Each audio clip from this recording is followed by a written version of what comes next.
Just wing it, baby. Sean Salisbury, ready to join us here. Sean, how are you? I'm doing great, guys. How are you? We're doing great. Sean, we're very excited. Tim Robbins is coming on the show Wednesday, and I'm going to talk to him about your Nice. We're going to talk about our Bull Durham sequel we're writing. I like it. I like it. I talk about it, and the answer is no, but if he's in it and Costner's in it, we can discuss. I don't think there's a Bull Durham sequel if he's not in it, weirdly enough. Agreed. We have a lot of Houston stuff to talk about, but I have been thinking about you. Is the aura in Houston amongst Astros fans, has there been any sort of audible sigh of relief now that it might turn out that the Red Sox are dirty cheaters too? Oh, there's no question. Okay. I don't know why. I love when people say in here, and it screws me up too because I'm a Red Sox fan and Right. I'm the Astros fan, and both of them get imposed. The common thread here is Alex Cora.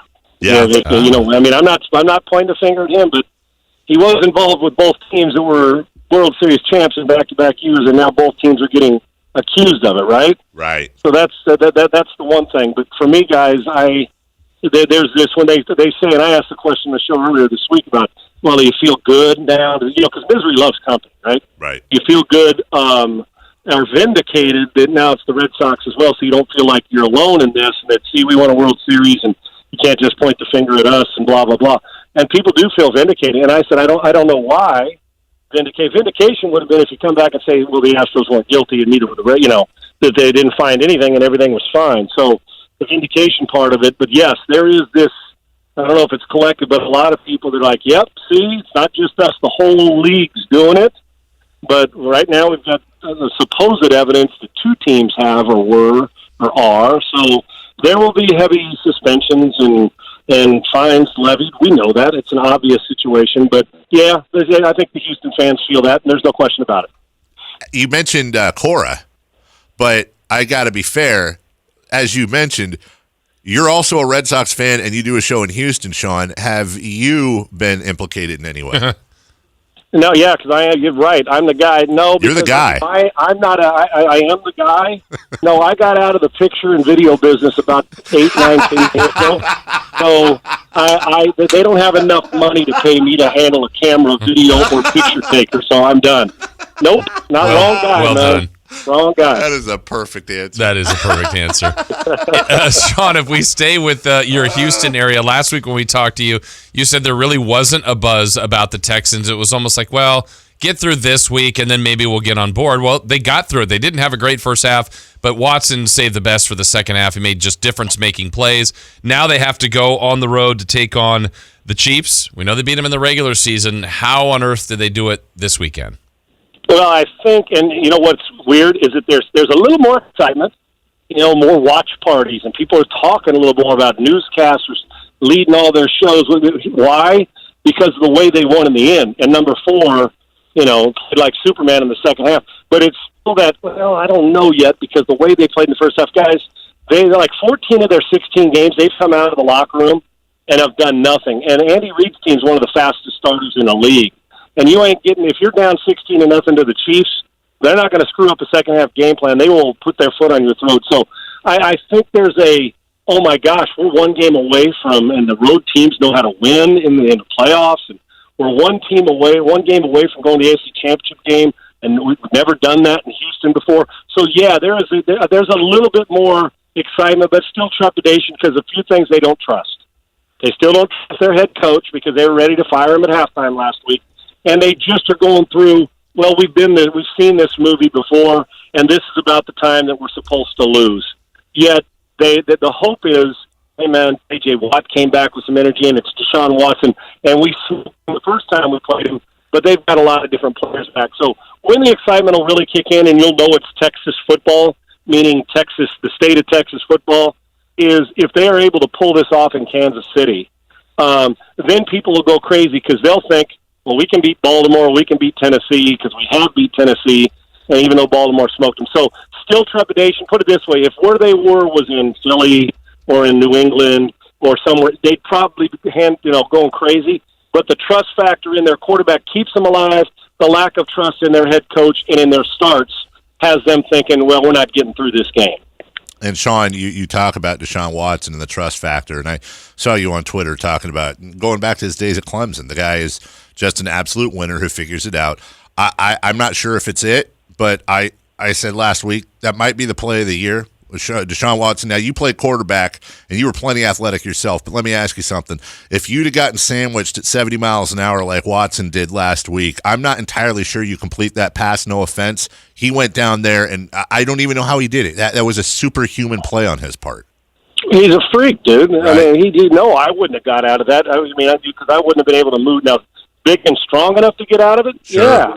But the fact that and you know what helped him too? He's done that like 5 times this year, and it's just and then you talk about the pressure of the game on 3rd and long, and to have the wherewithal to do. And those two guys ran into each other, which helped him. But he's a phenomenal. The problem is that taking those 7 sacks, he's got to learn it's okay to throw the ball away. I preach it every week on my show. I've been saying it for 2 years because he's so dynamic and he's so freaky good that and Greg Cosell was on our show. He comes on every week. He's talking about it. He, on Thursday before last week's playoff game, described Deshaun to perfection, and it bore itself out. I'm almost talking to 100% of what Deshaun did in the game because he makes a few plays during a game that make you feel like he played a great game. Really, the last 5 weeks, he has not played well, like 5 touchdowns, 4 picks, but his plays are so through the roof that you just say, damn, I'll accept that he plays average. He can't play average in Kansas City. He's going to have to play 4 quarters to beat him, but yeah, no, considering the circumstances, his play of the year, and quite frankly, Cousins' throw for Cousins to Adam Thielen might have been his throw of his career in that game. But yeah, Deshaun Watson, he just got to do it like Mahomes does. Mahomes doesn't beat you for 2 halves. He beats you for 4 quarters. Yeah. Or for 1 half. He beats you for 4 quarters. Deshaun's just got to be more consistent. But, man, think about this for the next 12 years.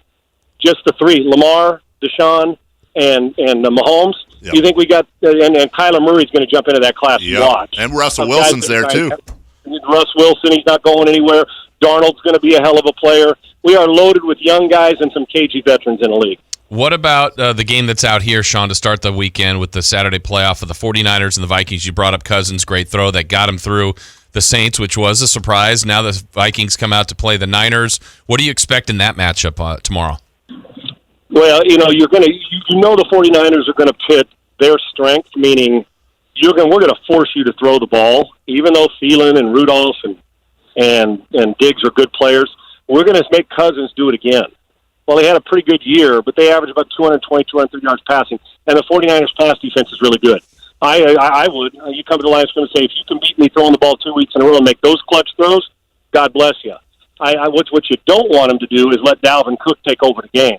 So you're going to see a lot of different fronts and movement, and make sure that you're not out of position, because look what they did last week. Controlled the clock, pressured Drew Brees, and forced them into their worst game, and then Cousins made a couple clutch throws that were the difference in the game. I don't think the 49ers believe, and a lot of people, that if Cousins has to do this and throw 40 times and do it with just his arm and dominate and throwing, and they're not running it, and they're one-dimensional, they're not going to beat the San Francisco 49ers. And on the other hand, with the 49ers, we know they're going to formation you. They're going to give you 3 tight ends, a fullback, 3 wides, empty it. Kyle's brilliant at doing that. And they don't want it to be a throwing match between Jimmy and Cousins. They want to do what they do. Mix in 2 or 3 runners, a little play action, and do all the things that make you think. And both are talented. The 49ers are a better team. I like the 49ers in the game. And while Cousins might have got the monkey off his back last week, now the people are asking, can you do it 2 weeks in a row? And he's facing what I think is a better team, even though maybe not as explosive offense as the Saints by any standard, but their defense is nasty, physical, and I think Cousins is going to have to play from his back a little bit in this game. They're going to hit him. I like the 49ers, but I like it closer than I think people think. Sean Salisbury with us. Sean, if you'll indulge, back in the ESPN days, there was that Fact or Fiction segment. I just have a quick lightning round Fact or Fiction for you that I've been thinking about all week. Okay. Number 1, Fact or Fiction. Including the national championship game on Monday, this is the best football weekend of the year. Fact. Okay. Fact. Because when you included that, now we've eliminated some teams that you didn't know if they could win. Right. And now we got the 8 best teams, and look at the quarterbacks, and then you throw in Monday night's game. Yep. They're giving us 2 weeks in between. Yeah, not only is it a fact, it's a no-brainer. Just an addendum to that. Is it stupid that it seems like Clemson finished their season 6 months ago? Like, why are we waiting so long? I hate it. I hate it. It actually, to me, now when we get back into Monday night, we're going to be jacked up for it. Right. But it actually, to me, we some of the excitement's worn off. It's just too long. I agree. We should have played it last Monday, and now because we're going to come out of Monday talking about the NFL playoffs, it shouldn't be. Oh, by the way, the national championships tonight. It should be the national championships tonight. We got the two. I mean, think about the quarterbacks playing in the game. Are you kidding? So we should have done it last week, but. Now that we've moved it a week, there's no question this is the best football weekend of the year. All right, fact or fiction, Clemson wins if it's a close game. Fact. Yeah. It's a fact because of the postseason national championship moxie. Fact. Yep. Fact or fiction, Kevin Durant is an attention-seeking baby. I would say fact, but I could tell you this. He'll score a lot of points for me, and he's really good. All right, then finally. There's no question. He's jumped into the LeBron category for rabbit ears. Yeah. They hear everything and respond to everything. That's a blatant fact, but I got news for you. I still want him on my team in threes because he may be the best player in the league. Yeah, me too. Not named all-around player, not named Kawhi Leonard. Well, and then finally, you've talked on the show before about the difference between greatest and best. Fact or fiction, Russell Westbrook is the greatest member of the Oklahoma City Thunder ever. Yeah, because he stayed there the longest, no question. I mean, Harden was there the shortest. We know that you can interchange all three of them right now because we're talking about three dudes that were on one team that are no longer on there. Yeah. Is that unbelievable or what? But crazy. Yeah, no, it's fact. And you saw the reception. James and KD. Well, KD gave good reception. They're not going to get the same reception. I think Russ is more well received, especially when he signed a long-term deal. But he's the greatest one, and quite frankly, the most explicit. Just the way he played when he was there. Yeah, I'll go with Russ. I'll fact that. You know, it's interesting, Sean, Dave and I were talking about that earlier where, so many times on Sports Talk Radio we try to compare eras. How would Sean Salisbury have played this time or this quarterback then or this NBA player? Well, the one thing that wasn't around then was Twitter. Like, how would that have played in your day if you guys did have that access to? You could have this incriminating quote, but it literally would have to be read in a newspaper the next day or 2 days later by somebody. Now it's real time, and we all get to witness it. What would trash talking, what would that have looked like if you guys had Twitter at that time? Well, when you include Twitter and rules that we have on the field, there's a plenty of dudes that would have never made it through. Imagine Ronnie Lott on the field having to deal with these rules, or Mean Joe Green or pass rushers having to deal with then you could take 2.5 steps and hit him with the crown of your helmet. Imagine Jack Tatum playing in this league. It would have been like, are you kidding? But great ones adjust to anything. As far as Twitter, of course, guys, because the truth, every athlete will tell, I don't care what the fans say. That's bull. And you respond and you get butthurt. It's one thing, even when you're in the stadium, because that's what we had to deal with, and then the media, column writer writing. Now, everybody's a column writer. You see everything. There's no doubt it's a game changer for good, and your brand, it would have made everybody more money. But also in the negative, look at Bill O'Brien. All of a sudden TMZ's got something of him walking through a tunnel, MF and a fan 3 weeks after the fact when the Denver Broncos are in town, MF and a fan when he's walking out. We had never had that then. Once it was gone, it was gone. Mm-hmm. Nowadays, man alive. So, yeah, it's a game changer because it's almost as if you gotta deal with all the stuff off the court or off the field as you do with the competition on it. It's a game changer for better and for worse, quite frankly. It just depends on how you use it. But the great ones, Michael Jordan could have survived either because you know what? He did. He just soon cut your heart out and feed it to you. He didn't care. Those type of guys would have survived in any era. But some guys are so sensitive. It's good they have a good game, but some of it does affect guys' performance on the field. Twitter, social media, all that. Everybody now has a platform and everybody has a voice. And quite frankly, some of the guys with rabbit ears are listening to the guy who would never even put his ass on the line and letting that affect the way they perform. Sean, I think lastly, I know you. We know you well enough to know how grounded you are, and you're one of the few people I could ask this question without sounding like a D-bag. I was looking at your numbers the other day, and based on some of the contracts that have come out, I'm guessing that if your career happened today, especially when we extrapolate those numbers, they're going to be better offensively because of the rules. My guess is you would have made somewhere in the neighborhood of $40 million in your career. So you got hit more. You had to take more crazy painkillers, and they had far less knowledge about CTE. The rules were tougher. You were less protected, and yet these guys today putting up the same numbers and for lesser defenses are making that type of money. Do you ever find yourself thinking about that? And then how do you reconcile that? I would be so pissed off, but you're a better person than me.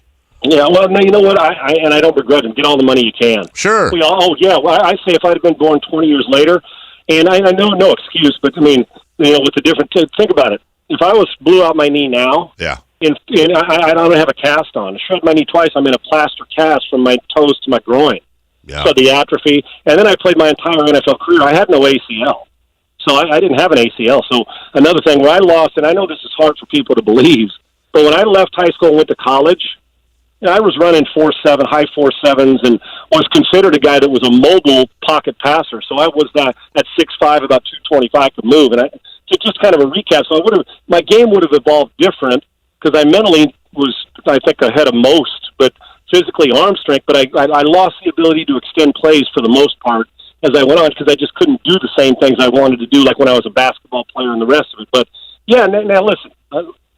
I'm happy for these guys. And do I ever get pissed? No. Sometimes I say, man, wouldn't it have been nice to be born 20 years later and have this? Because this is no offense to a guy like Chase Daniel. I love him. Sure. Tough guy. I love the way he plays.